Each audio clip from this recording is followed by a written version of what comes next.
Здравейте! Днес всичко започва на 10 000 метра в небе. Кацаме на летището, което се намира в 3 държави едновременно, а именно Базел, Мюлюс, Фрайбург. Един бърз спринт през терминала и се отправяме към автобус номер 11, който ще ни отведе до Сент-Луи.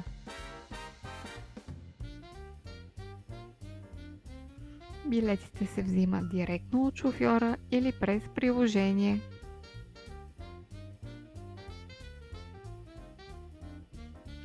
Вече сме на гара Сент-Луи, купуваме билети и се отправяме към перона в посока Страсбург. Пътуването е изключително бързо, точно 20 минути до Мюлюс. Точно 20 минути по-късно добре дошли в Мюлюс. Гарата е огромна и супер модерна. В фоайето на гарата са разположени машинките, откъдето може да закупите своите билети и да заплатите с карта или в брой. Разбира се, има и каси, откъдето да закупите своите билети, като работното време на касите е от понеделник до петък, от 7:30 до 7, в събота от 8 до 6:30 и в недели и в официалните празници от 10:45 до 18 часа, така че е хубаво да знаете, да можете да съобразите часовете на пътуване. Точно пред изхода на гарата спират трамвайни линии 1 и 3, с тях се стига до всяка точка на града. Оставихме багажа и се насочваме към една бърза разходка из историческия център, който се намира само на 10 минути от гарата. Сърцето на стария Мюлюс е площад Реюнион. Името му означава обединение и напомня за момента, когато градът доброволно става част от Франция. Преди това Мюлюс е бил независима република, която е била съюзена с Швейцария. Точно затова архитектурата тук изобщо не прилича на типично френска, по-скоро се чувстваш като швейцарски или немски град.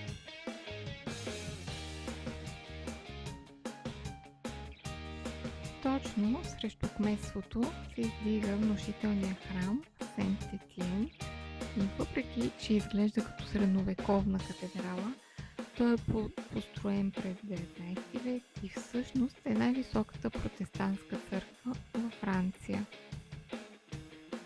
И тъй като най-добрият начин да опознаеш едно ново място е просто да се изгубиш в него. Това направихме и ние, тръгвайки по тези малки улички, където няма трафик, няма шумни тълпи, усеща се едно особено спокойствие, където всеки ъгъл крие малка изненада. Цветна фасада, кафе или просто любимите патенс.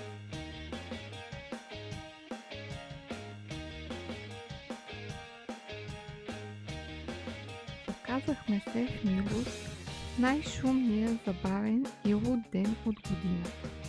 А именно Денят на музиката във Франция, когато целият град е една огромна сцена под небето. Заредете батериите, защото днес няма да се спи. Отиваме на концерт. Така, правилата са прости, всичко е напълно безплатно, сцените са десетки, а стиловете от луд рок до френски рап и електронна музика.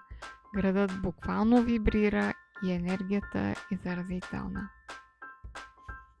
Атмосферата тук е толкова нереална, че в един момент започваш да виждаш супергерой. Буквално. Ето го и Спайдърмен. В този град изненадите дебнат във всеки ъгъл. Най-якото нещо на деня на музиката е да наблюдаваш хората. Целият град е навън. Няма значение на колко си години или каква музика слушаш.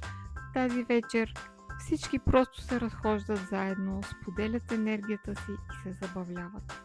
Улиците, които през деня са тихи и спокойни, сега буквално пулсират от живот и танци.